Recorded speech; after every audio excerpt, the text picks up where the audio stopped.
first year, and it was the original hot hatch, and everyone kind of jumped on the bandwagon because it was so popular and it did so well.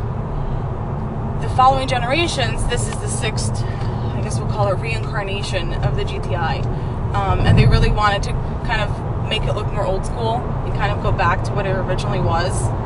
The previous generation was a little bubblier, a little more curvy. This is more chiseled, and the exterior looks really aggressive.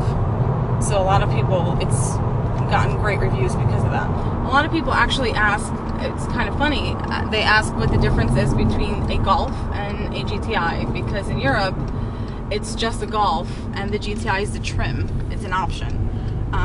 Of course over here it's a totally separate car, so pretty much the only similarities between the Golf and the GTI are the body. Everything else is really totally different. Interior wise, the GTI is as sporty and as aggressive as it can get, whereas the Golf is very simple, very understated.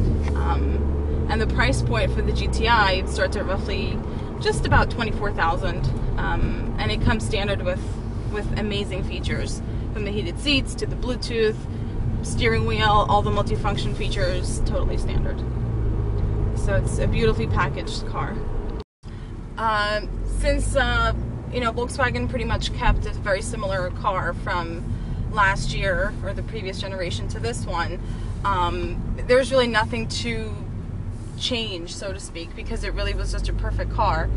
But we did add on the electronic differential lock. So for example, cornering is that much better now. It was really great in the previous generation. They did a fantastic job with the suspension. We still have a sport suspension on the car, but the electronic differential lock just makes it that much more accurate at cornering. So it does make it a lot of fun to drive. So the GTI comes standard with the 6-speed manual transmission. Of course, that's standard. An option is your DSG automatic transmission, which is what this car actually has. I am a manual purist. However, the DSG transmission is actually a lot of fun to drive, especially if you're in a lot of traffic. It's very, very easy because you can leave it in drive. It's just like an automatic, but you can move it to the Tiptronic section, and you also have the paddle shifters behind the steering wheel. So instead of upshifting or downshifting down here, you can actually go right behind the steering wheel. Again, it makes it a lot of fun to drive that way. And on the multifunction display, it tells you what gear you're actually on. So right now we're in 6th gear, and I'll downshift to 5th, downshift to 4th, and you can accelerate very quickly, instantly, just as if you had a manual car.